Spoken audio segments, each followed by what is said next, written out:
Lähes 400 grammaa eroa virrasta.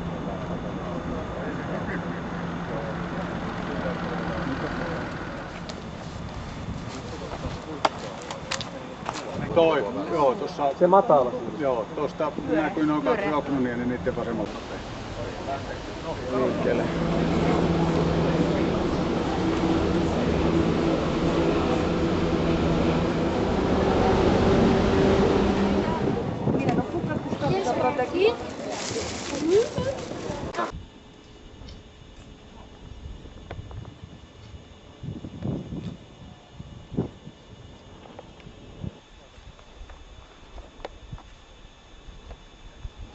Pitäisikö harkita jotain valokuvaa?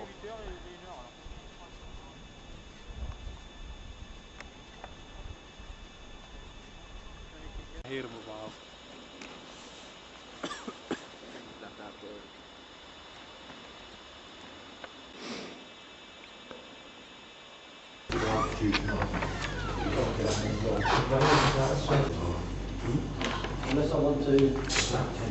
Mies, jolla ei ole minkäänlaisia oireita.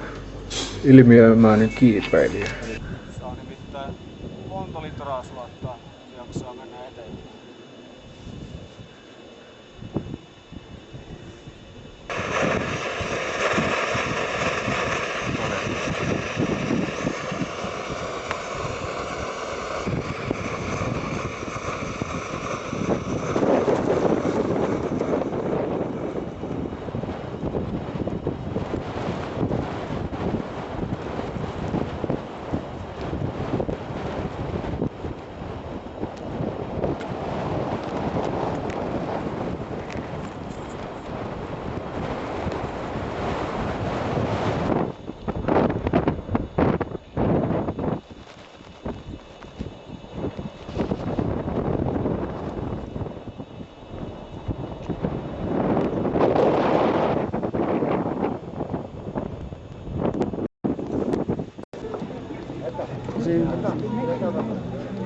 Sulla on joku jengi vielä rinteessä.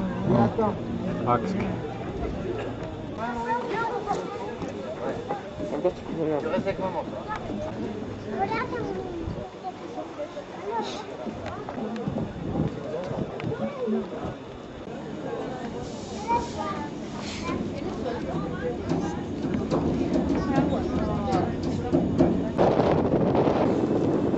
Joo, mulla näyttäisi olevan huuliödeema. Toi on ihan turvoksessa toi alahuuli.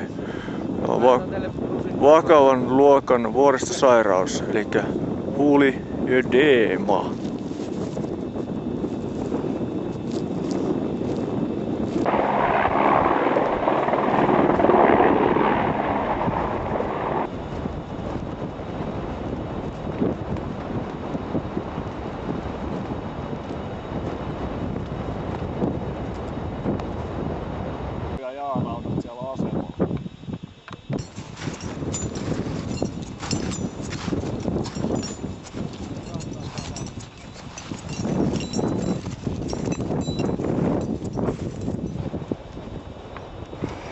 Eli ollaan lähdössä nyt kohti Mont Blancin huippua. Kello on aika helvetin paljon, eli onko se jotain 11 vai mitä se on? Puoli 11 päivällä. Katsotaan päästäänkö ennen iltaa huipulle ja yöllä takaisin.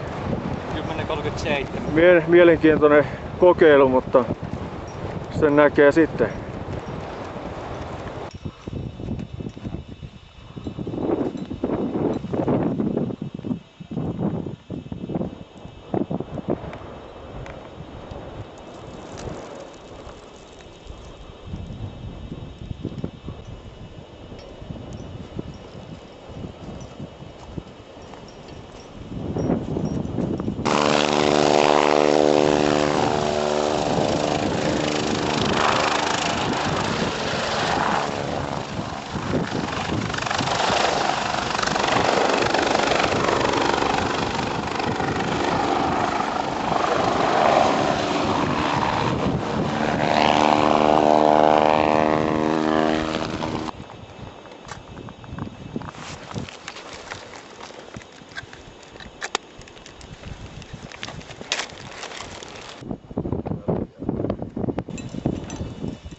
Mont Blancin huipulla.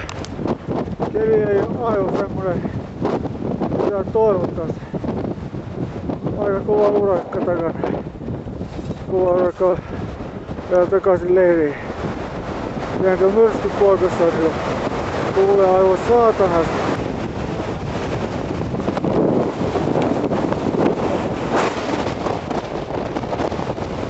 Aikamoinen urakka.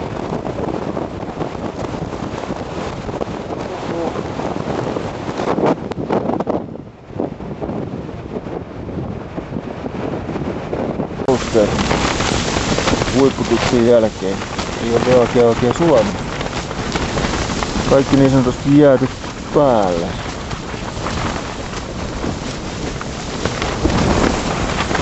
Oli aika kiva kokemus. Sitten päästiin huipulle muuta aika rankka reissu. Pojat. Fiilis on aika katossa. Siellä on niinku jotain juomaakin edessä. Joo, juomaa eteen on tehty töitä. Aika rankasti eilisen päivänä. Eli 17 tuntia painettiin tuolla hangessa, että päästiin takaisin nukkuu teltaalle. Käytiin tosi siinä Mont Blancin huipulla välissä, että kääntymässä. Noin. Mitättömästi. Niin, no joo. Oli paha reissu.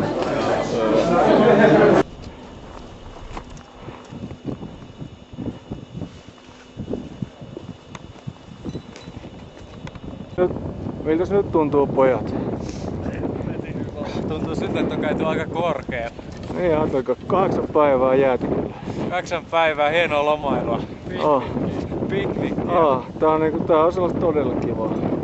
Tää muistaa lämmöllä. Kyllä, löytää uusia piirteitä itsestä. Aivan. Kyllä täällä kelpaa miehen levätä. Sama.